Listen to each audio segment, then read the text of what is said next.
I'm Donna Green-Townsend. Welcome to an inside look at the folks who lived in the creek as neighbors of Marjorie Kinnan Rawlings through some pictures, audio, and video that you maybe haven't ever seen before. Let me start with a couple of interesting photos. Here's what appears to be an original floating bridge across Cross Creek from the late 1800s. Look at the folks all dressed up and playing instruments. I would love to know who they were. And here's a picture of a steam-driven paddle wheeler on Orange Lake. Here in the creek, the guy I ran into everywhere I went was Dorsey Lee Townsend Jr. He served as a park ranger here for many years. So appropriate given the close relationship his family has had with Marjorie Rawlings. Lee was either on the lake throwing a shiner net or dipping for grass shrimp or working at the little convenience store that was open at the time. Well, you get the idea. To make a long story short, I moved here in August of 1984, and by April of 1985, Lee and I were engaged. He introduced me to the ways of Cross Creek. I learned about catfishing in all kinds of weather. Soft-shell cooter lines, shiner fishing, brim beds, drifting for speckled perch, you name it. I soon came to learn that grass shrimp was the best bait for fishing in general and for baiting catfish lines. More about catfishing in a minute. Back to Marjorie Rawlings and the Townsends. If you have read Marjorie's book Cross Creek, then you know that chapter 4 of the book is called The Pound Party. Marjorie moved across creek in 1928, and there were not many families living here then. She was intrigued by the family that lived half a mile away from her home as tenants in Cow Hammock, the Townsends. They were Sam and Leila Townsend, and as Marjorie wrote, and their countless children. There were 11 children in all. One was Lee's dad. She described Sam as a lean, brown-eyed man who looked like John the Baptist. Marjorie observed the family members often walking from their home to various fishing sites, and she wrote, apparently countless children loitered along the road like beads set far apart in a string, sometimes in little knots, sometimes singly.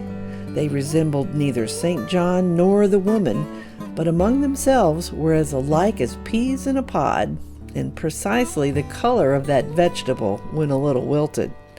There was Floyd, Glenwood, Dorsey, Preston, Ella May, Beatrice, Christine, Clarinel, Thelma, Marvin, and Jessie. Marjorie described how the kids looked green from a lifetime of hookworms, and she proceeded to try and give them medicine from the state. And when after the first dose, Leila Townsend refused to give them another one, Leila said, "'Twouldn't be safe to give that medicine to them again. It must have been stale.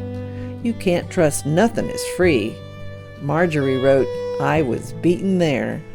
Marjorie ended up sewing clothes for the kids to go to school, including taking one of her woolen coats and making it into 2 coats for Beatrice and Ella May Townsend. But school only lasted a short while. As Marjorie wrote, the children went to school just long enough to make ownership of the clothes indisputable. Then they were all home again, playing in the sandy yard, or as a special treat, taken along on fishing parties.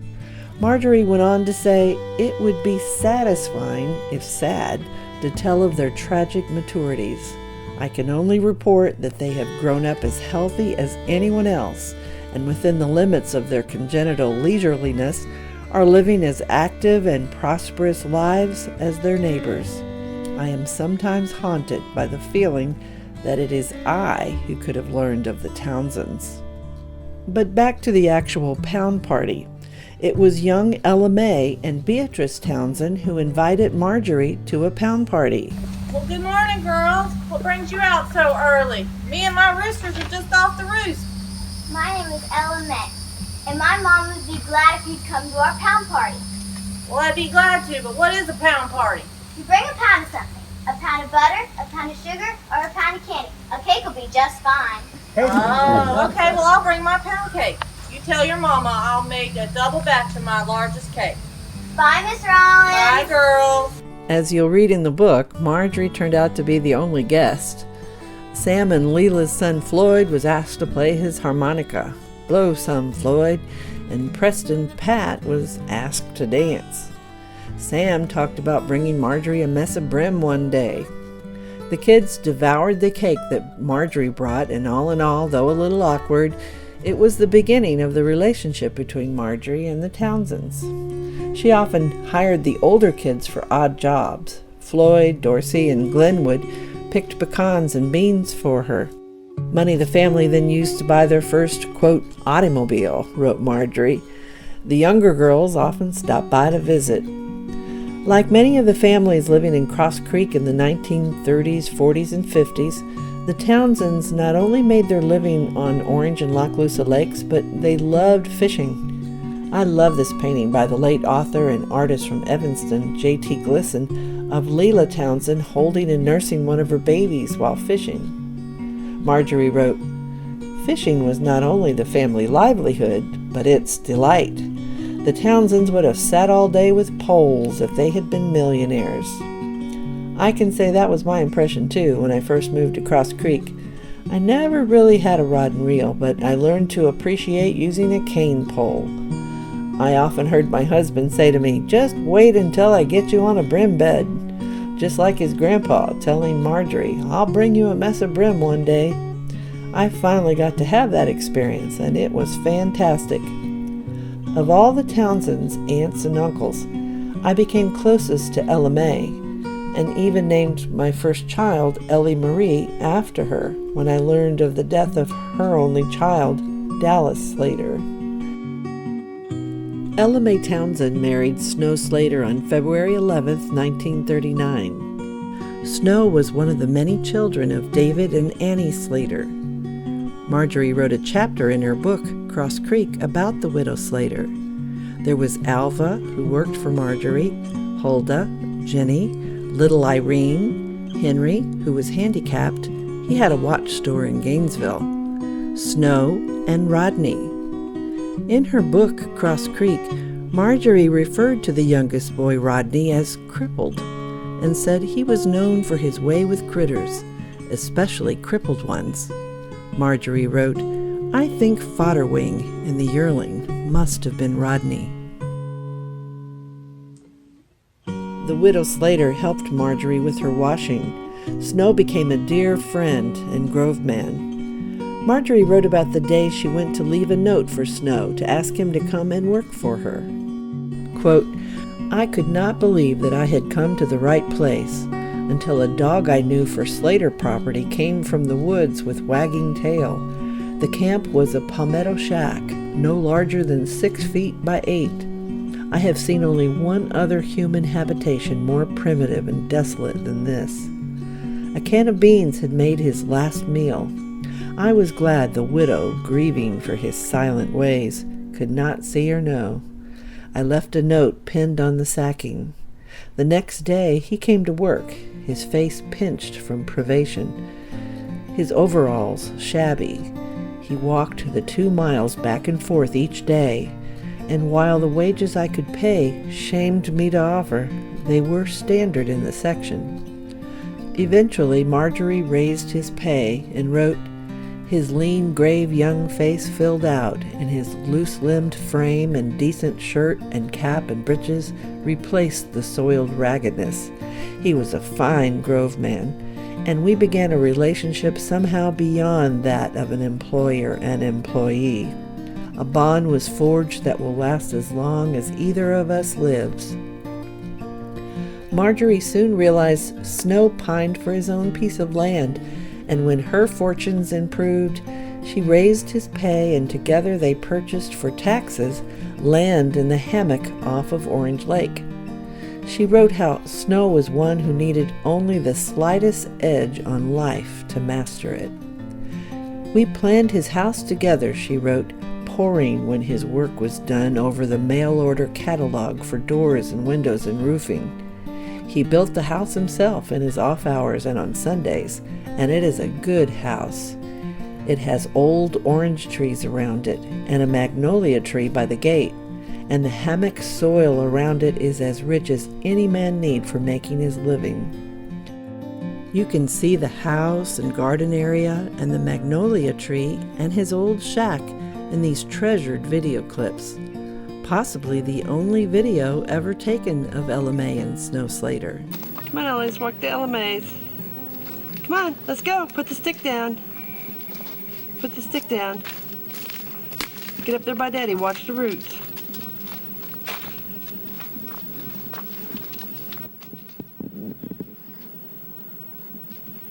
See if anybody's home.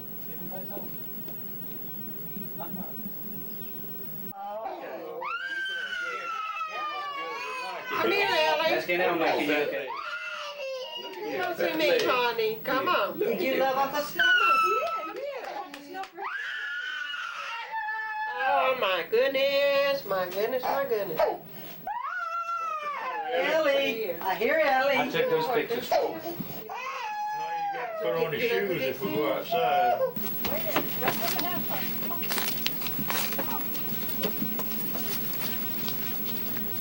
I'll have to give you all a copy of it. Did you know today was our anniversary? Actually, we were going to get Jesse and Ellie to get Ellie to sing happy anniversary to you. Say happy anniversary. Yeah. And Ella May too. Ella May too, and Ella May too. Ellie and Ella May too. Cry.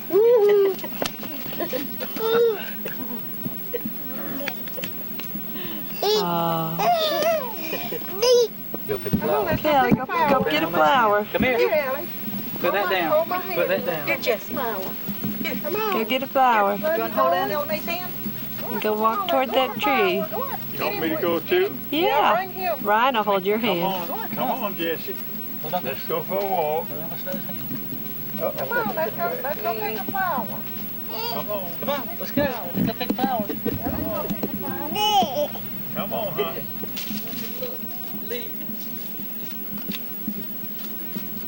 Damn, that's enough. Okay. Bye-bye, Granny.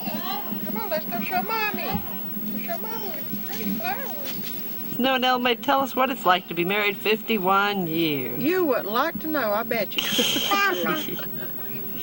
So what can Tell Lee them what do? it's like to be married 51 years. I don't see how I stayed with one woman that long.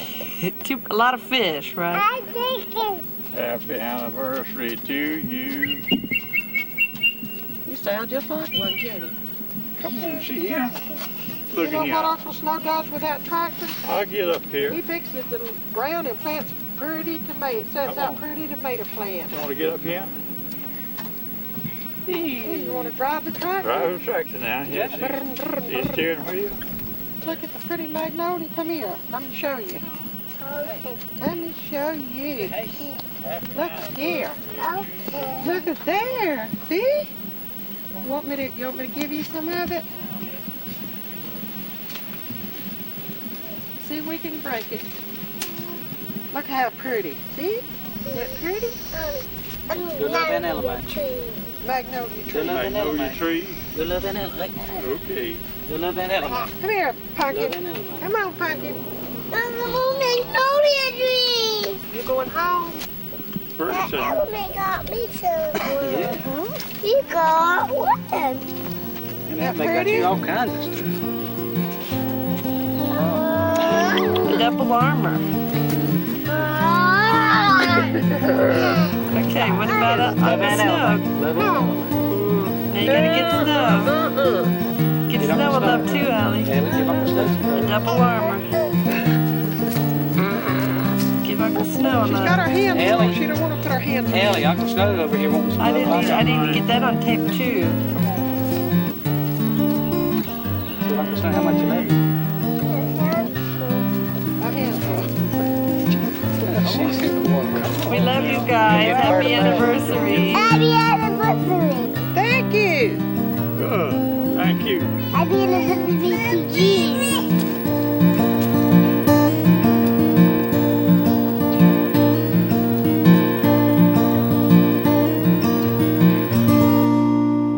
Just a little side note.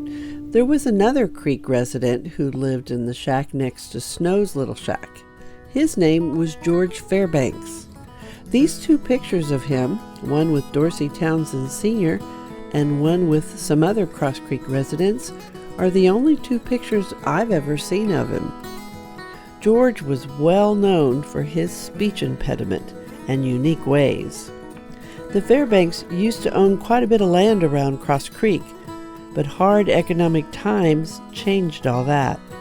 You can read in Cross Creek about George's efforts to woo Miss Rawlings with his Victrola and records. There are many folks in the creek who have stories to tell about George Fairbanks. Back to the Slaters. Marjorie wrote how happy Snow's mother, the widow Slater, was that Snow was doing better at his fishing. Widow Slater told Marjorie, quote, "Folkses has woke up a catfish market." Yes, catfishing became a way of making a living for most of the families around Cross Creek during the years Marjorie was living there. Catfishing involved many of Marjorie's neighbors. The Bass family, the Townsend family, the Thomas family, the Bachknights, the Glissons, and several other families worked hours and hours on the lake, getting bait for their trot lines, racking the lines on catfish boxes, baiting the hooks, putting the lines out, bringing in the fish, and skinning the catfish to sell. Here's a little segment I put together featuring J.T. Glisson, Don Bachknight, Roy Bass, Billy Thomas, Marietta, Ray, and Wayne Townsend about the catfishing days in Cross Creek. Go down to the bank so you can flash your bait. If you're looking for a catfish, mama, you ain't got long to wait. Catfish got whiskers and a sweet little grin, but you never can tell where a catfish has been.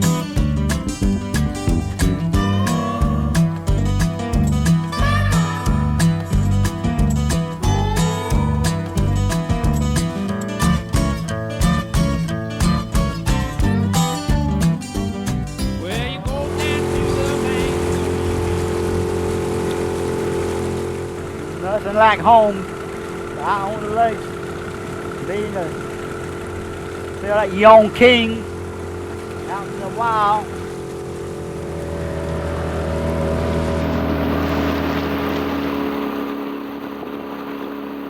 Former Cross Creek fisherman Don Bachknight maneuvered his 18-foot homemade wooden boat across Orange Lake in southeast Alachua County. In the boat were hand-carved wooden catline boxes holding 1,500 hooks on a trot line, a variety of anchors, and cypress knee floats. Mama, she wanted me to be a lawyer, doctor. When I got out of high school, my heart wasn't in that. It was in fishing. 40 years of it. Don Bachknight finally gave up catfishing several years ago. 94-year-old Marietta Townsend moved from Pennsylvania to Cross Creek, Florida when she was 17 to marry catfisherman Dorsey Townsend. Marietta, Dorsey, and their children were just one of the many families in the 1940s, 50s, and 60s making a living off of Orange, Lochloosa, and other north central Florida lakes. There were many roles for family members who catfished. Marietta remembers those catfishing days from early in her marriage. Who did you go out with to get bait? Fairbanks. Yeah. What did you use to get bait? Dip it. Big old thing on it. Big old high handle. And dip it. And what did you end up, what did you catch that you were using for the bait? The little shrimp that The shrimp? they baited with. Okay. Once in a while there'd be a little fish in it. Mm-hmm. Mostly a little fish and little shrimp. And you were having to walk out in the lake, right? Yeah. Yeah. Weren't you scared a little bit? Mm-hmm. Aren't you scared of gators and snakes and things? No, it's just something I had to do. Yeah. Now how come Papa didn't get the bait or the kids? How come Oh, he did a lot too, but he a lot of times had other things he had to do. What did you do once you had all that bait? What did you do with it? We'd rack the lines and bait the lines. What does that When mean? they come in, when Dorsey would get home from work, he'd take them, Yep. put them out. Oh, okay. And then he'd have to go out the next morning early and take them out before he went back to work. Besides grass shrimp, what else did you use for bait when you couldn't get grass shrimp? Sometimes soap, cut up soap, So, yeah. wow. And use it, and chicken guts. We'd go to the place where they do the chickens, you know, and they'd let us buy them. We'd use them, cut them up, bake with them, all kinds of stuff. I had a rough life. Yeah. I heard beef heart even sometimes. Beef heart. Yeah, beef on it. That sounds kind of nasty to mess with. Chicken guts and beef heart. I didn't like any of it, but that's what my hubby did for a living, so I helped him. That's great. And after you put the bait on all those hooks, you said Papa would go out and what did he do? He put the lines out, or did you put the lines out? He put them out. I didn't do it. He did all that and took them out.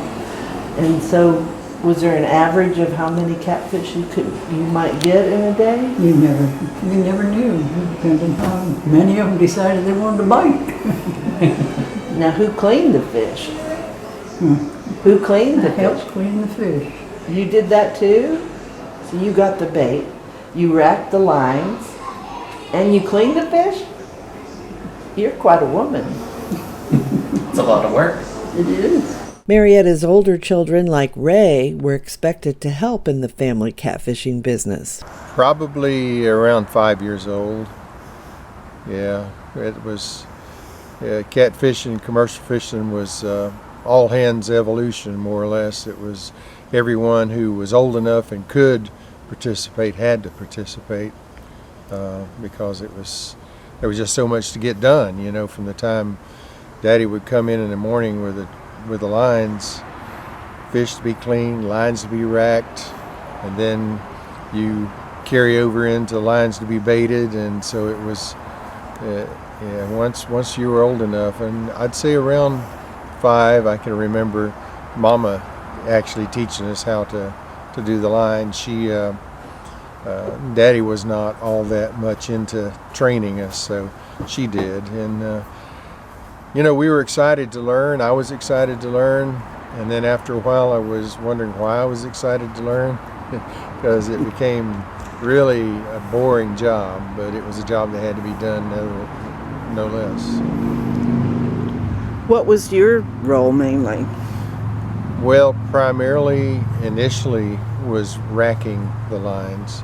After the lines are brought in a long string with hooks every 3 feet, all in a bucket, you had to transfer it from that bucket into a square box with notches for each hook and drop line to hook into, and you just had to that was the biggest first job, and then baiting the hooks later on. We didn't get involved until you were around, I think I was 11, maybe 12, when Mama said, Dorsey, you need to get somebody to help you. I need to be in the house a little bit. So Ray's old enough, so he taught me how to clean the catfish, and from then on I became really good. I was maybe the best catfish skinner in Cross Creek at one time. That's my opinion anyway, but I could knock them out pretty fast. And so Daddy would ring them. You had to cut a ring around the skin around behind the head, and he would toss them in the skinning bench. I'd pick them up, I would skin them and throw them in the other bench, and then when he'd get through ringing it, he'd go over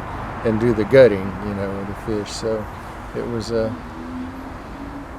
a busy time, and you know, initially, as I said, with the racking, it seemed exciting, but the glamour wore off in a hurry. Did you ever put the lines out and take them in too? Yeah, I did. Starting in '62, Daddy got a job working at University of Florida because the fish were not biting that well. The lakes were down, and so I started doing the fishing. I would put the lines out in the evening, go out and take them up in the morning, leave the fish. Mama would clean the fish. I'd get to go to school. And then when I got home from school, we baited the lines. I put them out. It just, every day it went, that same cycle for that summer in 62 and 63. And it was, wasn't easy, but it's what we needed to do. And 63, then that was when I graduated, and at the end of summer, September, I said I'm not going to be a catfisherman anymore. And I couldn't get a job anywhere because I was only 17, so I joined the Navy. That pretty much ended my participation in catfishing. Other families in Cross Creek who catfished for a living were the Thomases and the Bass family. What are you going to do? I'm going to put the box back in, so if you leave them out, a cat will get in them, and much especially if they got... Billy Thomas remembers how it took all of the older Thomas boys to get bait, rack the lines, put out the trot lines, and pull them in and clean the fish. It took a whole family to put the trot lines out, to bait them, and because it takes about an hour and a half to bait one line. Yeah, everybody, it's a family deal. It takes... It cuts the time in half when you're cleaning your fish. You got a guy that's ringing them, and then you got a guy that's skinning them, and then you got to gut them. And that's three. And generally the guy that rings them, he can ring them faster than the guy that can skin them. And the guy that skin them, he's the last one that handles the fish. The Thomas family skinned and cleaned their catfish on their Uncle Berney Bass's skinning benches. We done it at Uncle Berney's, Uncle Berney and Aunt Teresa's, because they was all set up, and they had a regular fish box that Goodbread would come around every other day, every 2 to 3 days. He'd come by and buy our fish and put ice in the. It wasn't refrigerated or nothing. The fish truck brought their own ice. They didn't have to buy ice or nothing. So when they picked them up every 2 to 3 days, they would pick up anywhere from 500 to 800 pounds of fish. Berney Bass died more than half a century ago. Berney's children recall how Berney took Marjorie fishing on the lake through the years. His only living son, Roy, says all of the families in the creek got along and worked together. Everybody was pretty close-knit. And I guess each one of them had different philosophies, but everybody loved one another, And regardless, if he was Blake about or where they were from, here. And I know that it just seemed like one big family. Cypress Island, Grassy Point, 17 Sisters, Little Hammock, Burnt Island, 20 Brothers, and Sampson Point, all well-known fish territories in Orange and Lochloosa Lakes. There was about 1,000 to 1,200 pounds of catfish came out of Orange Lake on an average per week for a long, long time. For years and years. The late author of The Creek, J.T. Glisson from Evinston, recalled the catfishing heydays in Cross Creek. His father, Tom, helped coordinate the sales of truckload after truckload of buttercats, spotted, blue, and channel catfish up to Georgia and Alabama markets from the dozen or so catfishing families from Cross Creek. Glisson recalls how families had favorite fishing spots. Every family had a territory. And today I go to the lake and I still think of the lake in terms of the Berney Bass territory or the Townsend territory or the Glisson territory, McKay and so forth. All of the families had a pie-shaped portion of the lake. That was probably true to some aspect. But I can't remember anybody saying, this is my part of the lake. But I'm sure that there was, people fished certain parts of the lake and they liked it. So that's where they fished. And of course the other fishermen, they honored that. There were many types of bait the fishermen tried. The most common was the freshwater shrimp. And then the second most common was probably beef heart. It's a beef heart that was cut up and diced up into small pieces. Then next was probably crawfish. And, I'm listing these in the most common to the least common. Frog heads. Daddy would go, the Bach Night boys would frog hunted all the time so we could get their leavings, the heads. They would cut off right behind the front legs that was scrap to them, so we used those to bait with. Daddy cut them in small pieces. And soap. Daddy tried buzzard one time. Mama said, "You're doing it all by yourself." He did it once and he never did it again. And he tried raisins, fresh black-eyed peas, a lot of different things, just trying to find something, because there are times that you just couldn't get the fish to bite. So you're just trying different things. Chicken guts, chicken entrails, those were the one that I hated more than any. That was a pretty nasty job. Roy Bass says his family put out about 2,000 hooks a day and tried several types of bait. We probably 90% of the time we used shrimp, but occasionally we would use beef heart and probably some things I shouldn't talk about, like chicken entrails. We use that too. So. And sometime in the wintertime we baited with cheese and whatever the fish bit. So. The average price back in the catfishing heydays was about 35 cents a pound, or $35 for 100 pounds of catfish. Not a lot of money. Wayne Townsend is one of the few, if not the only, area fisherman who still catfishes area lakes for a living. The bait he uses depends on the time of year. Corn and raisins, and I have tried the little English peas, but they don't like to stay on your line.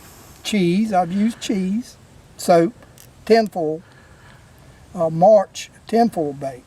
Whether the fishermen used beef heart or chicken guts, freshwater shrimp, or soap for bait, the late J.T. Glisson remembered how what the fish were biting didn't stay a secret for long.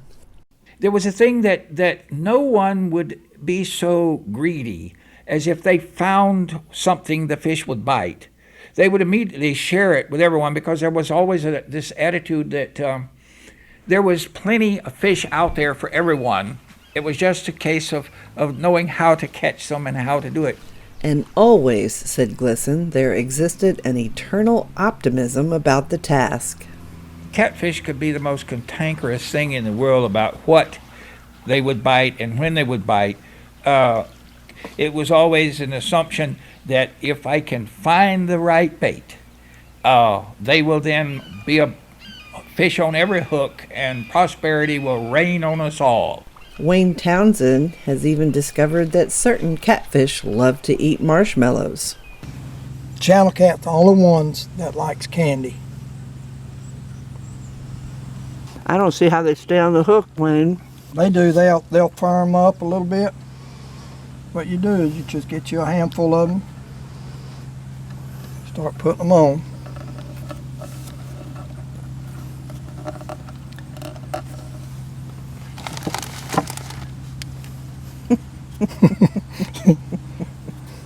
Oh, I missed that. Do that again. Not only do we like candy, the catfish likes candy too. Can you see it going on? Who knew? Who knew? It's probably easier to put on than the shrimp, huh? Nah, not for me. It ain't. It's not. I can put shrimp on a little bit faster. What you have to do is hold your marshmallow. You wind up holding him like that, where you can just take that hook and right through him, The hook goes between Catfishing the can be a fingers. dangerous way to make a living. Along with the long hours, fishermen endure what Mother Nature dishes out. Wind, thunderstorms, gators tangling in the lines in the summer months, not to mention the dangers of putting out the trot line itself with the thousands of hooks. Ray Townsend. Anyone who's ever put out a trot line knows that a hook grabs you. You've got to grab a hold of the line and try to get your outboard motor to stop or put it in reverse. And sometimes That happened to you? Many times. A hook, it'll sink to the bone, and you just like, oh, you hold on to it, and the only thing you can do then is just get it. You got your knife, you cut the line, and then you work to get the hook out. Sometimes you go all the way through to get it out. Wayne Townsend. You have to be careful with these things because they don't bend. That hook gets in your hands like so, and I've had them do that. It's just going to go deeper and deeper and deeper. Oh, painful. And you have to take your knife and say, and then you take care of that when you get back to the hill. I have, on some stormy days out there, I look like I got jewelry all in my fingers. But that's my resume right there. That's what working hands looks like. You got them all beat up, skin up from fishing. Wayne recalls having a deer caught in his trot line. But I have caught everything imaginable on these lines. I was pulling up one morning and looked up ahead of me, there was a big old splash. It was a deer. Had wrapped this foot around trying to swim across the lake, and I had floated it, and he had wrapped the line around his foot. So I had kind of wrestling down a little bit and got him tired, and I cut the line and let him go on. Oh. But alligators are real bad. I had put my line out in Orange Lake at the mouth of Orange Lake and Cross Creek, right there at the mouth. I threw my jug over there in the bushes and started around. Me and my wife Dale. Next morning I came, my jug wasn't there. I said, Dale, somebody got my damn jug. So I went to looking, and it was further up. So I started pulling on it. And that gator had pulled out there and come all the way back. He was right there at the nose of the boat. I still got the scars on the boat. I'm pulling up there, I was pulling real hard, pulled, and he come up and said, wow, bit the side of my boat, right there at the chime. I mean, it was like his mouth was right here. Ow! Grabbed my boat. The boat ain't very long. Dale, she run to the back, but she was needing more boat. The boat, she said, this boat ain't long enough. Did you get him off? Oh yeah, he finally broke the line.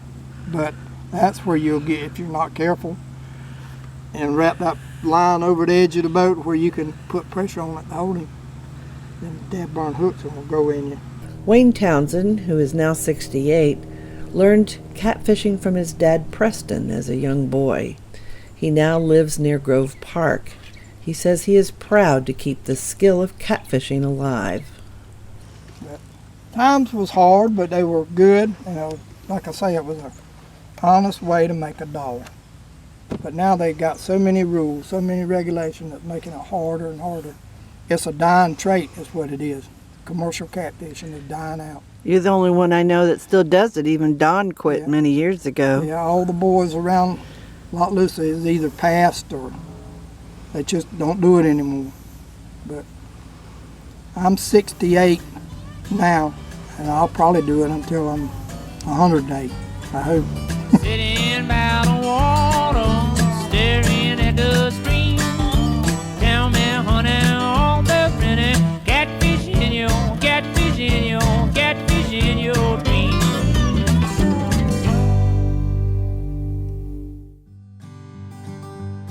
In the early 1980s, Hollywood came to North Central Florida to film the movie Cross Creek. The film, starring Mary Steenburgen, Peter Coyote, Rip Torn, Alfred Woodard, and Dana Hill, among others, was based on Marjorie Kinnan Rawlings' book Cross Creek that she wrote in 1942. There was a lot of artistic license taken with the characters Marjorie wrote about, but the movie received critical acclaim and garnered 4 Academy Award nominations, including Best Supporting Actor for Rip Torn. It was during the filmmaking of the movie that Torn met Evanston, Florida author J.T. Glisson. The two formed a bond that lasted for decades. So it was no surprise when Rip wrote the foreword of Glisson's book about his life in North Central Florida called The Creek. Nor was it a surprise Rip was the first person considered to play the role of Sigsbee Scruggs in Glisson's play by the same name. You know, it was a wonderful play. I wanted to be part of it any way I could be. Playwright Glisson said Sigsbee Scruggs had a way of understanding how people thought and became well known amongst area attorneys for his courtroom abilities. He had a great reputation as the counsel for the Cross Creek fishermen who got into trouble with the game wardens for illegal fishing activities. Scruggs never lost a case for the fishermen. The late Marjorie Kinnan Rawlings utilized his services during the famous invasion of privacy trial held at the old Alachua County Courthouse when she was sued by Zelma Kaysen over Rawlings' description of Kaysen in her book Cross Creek. Torn agreed that Scruggs was a colorful character. He was such a just person, and he loved the law, and he thought it applied to the rich as well as to the poor. And he didn't discriminate against any group of people. He was a very, very human and Christian person, and in the best sense of the word. Whatever happened, he had a very great sense of humor about things. It was very colorful. Turn of phrase. At the time, in 2002, Torn was trying to make a living as an actor supporting 6 children, which made it impossible to be in Florida for the first productions of Sigsbee at the Ocala Civic Theater. Ocala's Fred Mullen took the role and was also chosen to perform the play at University Auditorium on the University of Florida campus. Rip Torn agreed to direct the play.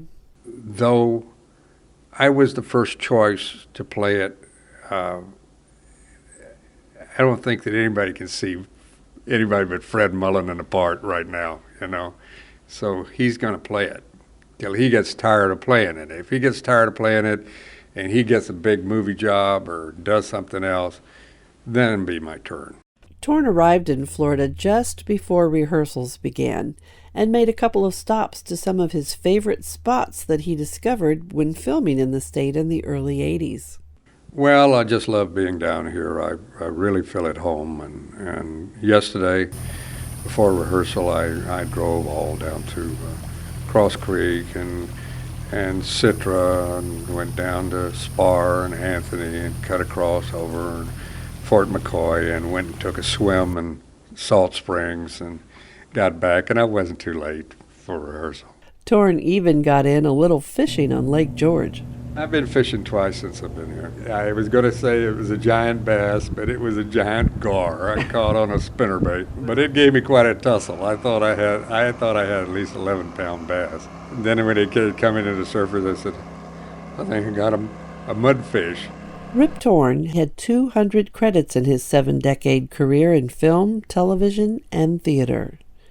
Torn died in July of 2019 at the age of 88.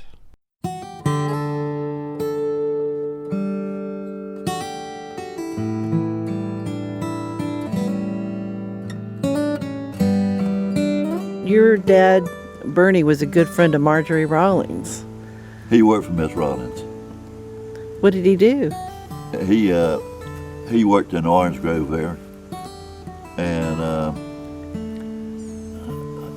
I knew Miss Rawlings myself. You did? I was probably 5 years old, and I remember going down there one day and going in the house, and she was sitting there typing on that old typewriter. And when I was born born down in the woods, and when I was born, she come down, she fixed up dinner with quail and rice, and brought it down there to my family. She was a real nice lady. Now, back then we didn't have integration. Everybody was everybody, And I know Aunt Martha and Uncle Will, they worked for Miss Rawlings, and they lived there. And we would go down and visit with them every once in a while. And of course, Daddy was over, I guess, I don't know how many people worked there, but I know he was over Uncle Will. And Uncle Will called him Big Boss Man. And we'd go down there and I'd be standing at the seat and he'd call me Little Boss Man. And Aunt Martha would come out there and take me out of the car and take me in the house and fix me a jelly sandwich or a jelly biscuit. And oh, she loved me just like she did her own, and we loved them, And her floor was, of course, they just had an old pine floor, but it was almost plumb white where she had scrubbed it with bleach. And they were nice people, very nice. Did you all know that she had all those highfalutin folks coming there to visit her there and spend the night? No. She was just one of the creek to you. Yeah. Yeah, she was. I mean, back then, we didn't, people was people, just like they are today. Daddy picked oranges when he just moved here. Daddy got out of the Army, and he picked oranges for Miss Rawlings. And everybody picked oranges before. When there's frost or something like that, everybody pitched in and helped her, Chet Crosby took her bird hunting. She liked to do bird hunting. And Uncle Berney would take her fishing and out on the airboat at night frog hunting. And I guess they'd drink a little bit of beer and her homemade liquor or whatever. But they had a good time. They had a good time back then. Anything she wanted to do, Uncle Berney was at her beck and call. Now, did you know Marjorie Rawlings? I knew Marjorie from just her coming to our house at Christmas. Beyond that, I don't really have any memories of her. I do remember her coming down, and I remember the box of goodies with a ham and candy and some candy canes and things like that, and cigarettes for Daddy and chewing tobacco for Daddy. And beyond that, I just knew that she gave us stuff, so I thought she was a really great person. So. What do you think about what she wrote about the family in the book? Yeah, I know that some of it is fiction, but at the same time, I don't have a problem with any of it. I thought that it was, a pretty good story. Not having been there at that time myself, I don't know what was true and what wasn't, but I've heard Daddy say that a lot of it was not necessarily correct, but he didn't have any real argument about it. What do you think of that story where Marjorie writes about the pound party and they said, did Preston dance? Marjorie would tell a lot of fibs, but I believe he did. I think because Daddy loved to dance, and he probably did dance. And I know on the movie where they had a birthday party, they showed a little boy birthday, and it was Preston Townsend, my dad. But they showed him as blonde hair, and my daddy was jet black. So was it? Daddy's hair was jet black. Looked like you put shoe polish on it. So they kind of didn't really know exactly what was what. But a lot of the Townsends didn't really care for the lady because she was an outsider coming in, being nosy, not really knowing that she didn't mean no harm. But you take people back then and you nosing around, oh, she's trying to find out what we do, and she might find our granddaddy's liquor steal, And they were kind of skittish of her. And there was a lot of folks at Cross Creek that didn't care for her. Bobby and Ray and Marietta, they remember when Marjorie would come around at Christmas time and bring baskets of food and tobacco that each kid smoked. Yeah. It was pretty giving in that way.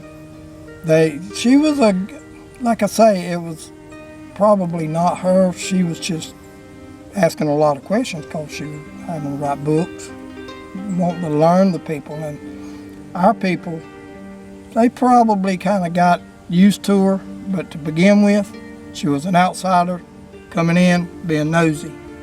And that's the same as today. If somebody come around you didn't know and went asking you questions, you'd say, no, something ain't quite right. You'd kind of be standoffish a little bit.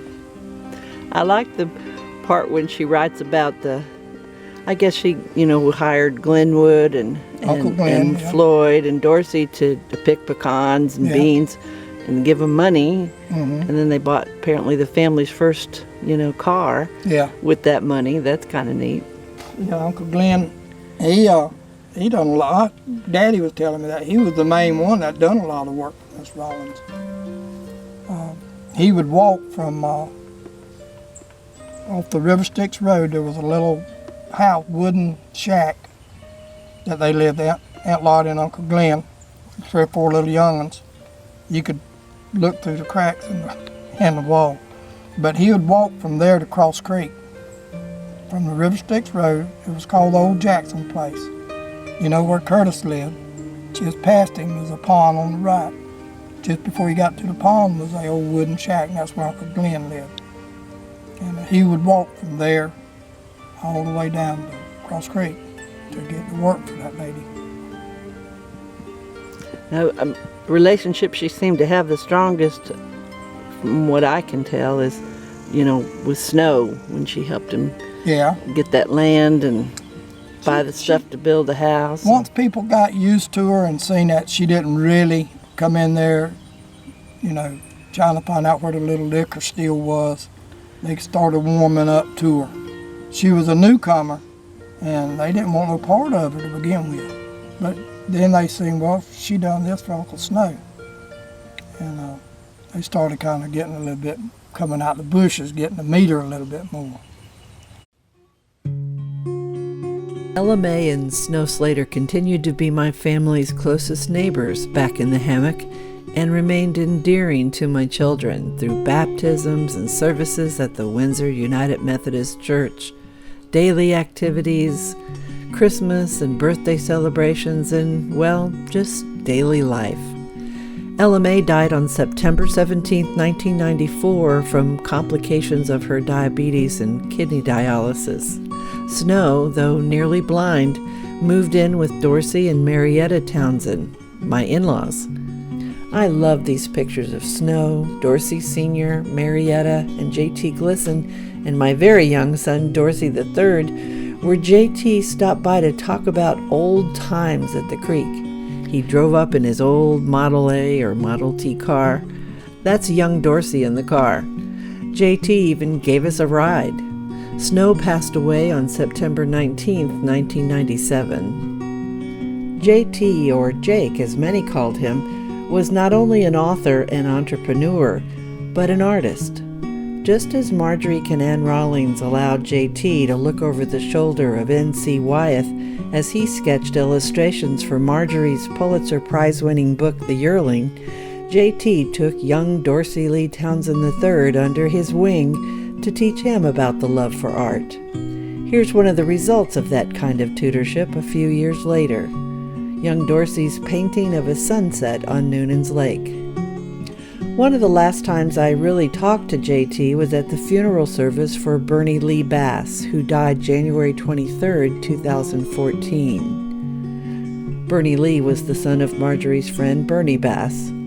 That funeral brought out friends and family from all around Cross Creek from days gone by. Berney Lee was buried not far from Marjorie Kinnan Rawlings in the Antioch Cemetery. J.T. Glisson passed away on April 25, 2019. Cross Creek continues to be a fishing community today. The catfishing heydays are gone, but the community still thrives as a hot bass fishing spot and a great place for speckled perch and brim and deer and duck hunting. There's also an annual state-sponsored gator hunt. Since her death in 1953, Marjorie's farm continues to attract thousands of visitors to Cross Creek, and her life and books continue to inspire countless writers today. For me, it's still home.